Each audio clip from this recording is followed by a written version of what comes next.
Yeah, but there are other people who will be slinging arrows at Edwards, no doubt, and some of those arrows have already started. I've gotten some pretty outrageous emails based on actions that Edwards is expected to take and has not yet taken. So it Okay. started off.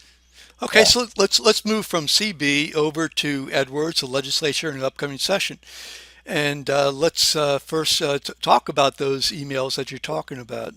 So, without maybe telling us who they came from, what are they saying? Well, I remember in particular one email that was a little shocking because nothing had happened yet, and of course he's not even governor yet for another week. Was that it was said that had major plans to raise taxes and was gonna be reaching into everybody's pocket, and that everybody needed to organize and push back against this effort to confiscate private dollars. It was pretty forthright. Right, right.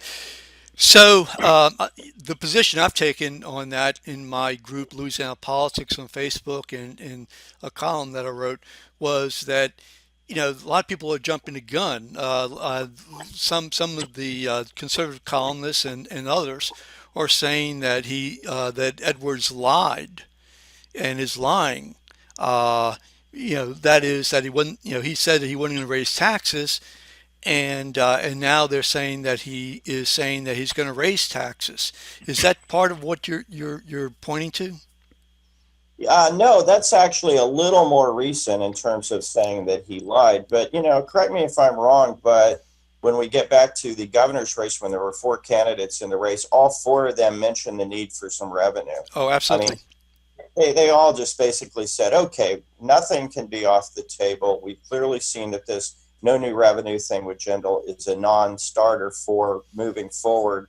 And so, obviously they just left it up to the public to kind of impute whatever each person's position might be. But I didn't hear anybody disavow just categorically raising new revenue either through taxes or some other way. I definitely agree. With that, I will say that I found that Jay Darden to be the most candid about that.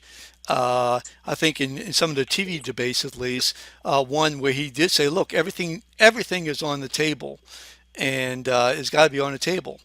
And that was my overall impression for all the candidates. That, like you said, I mean, they didn't articulate where the revenue was going to come from per se, because obviously it's hard for them to say. But they acknowledged the fact there would be revenues. Yeah, that's right. And in a campaign like the one we just went through, this governor's campaign, you can't be the first person who says, oh, yeah, well, I'm going to tax this or tax that, because you're just opening yourself up for a tax. And it's one of those things where if they'd all signed on to a particular thing about what they were going to do, then that would have been one thing. But in the absence of kind of an agreement about, not attacking someone else for their revenue plan, nobody could have a revenue plan while the campaign was still going on. It's Sure. just you know, you don't Now, want to commit a Mondale mistake, right?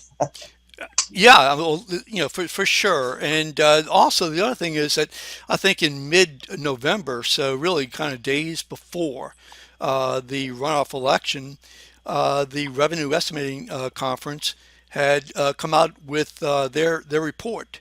As I understand it, their report actually has been was low compared to what Jay Darden came out with last week.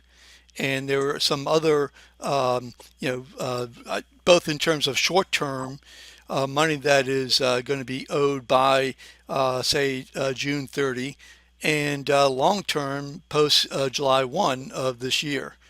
So that the situation has worsened. That we're now in what $2.5 billion roughly in the hole. Yeah, it's a very serious hole that we're in, and we took a while to get here, and it's going to take a while to dig out, and it's not going to happen in one special session or one legislative session or 1 year. I mean, this is a multi-year disaster that's going to take some time to fix, frankly. And there's bad news in it for everybody, for the universities, for healthcare, for people who are taxpayers, for corporations or businesses that have gotten used to receiving some pretty healthy and substantial exemptions. I mean, there's going to be enough pain to go around for everybody in this.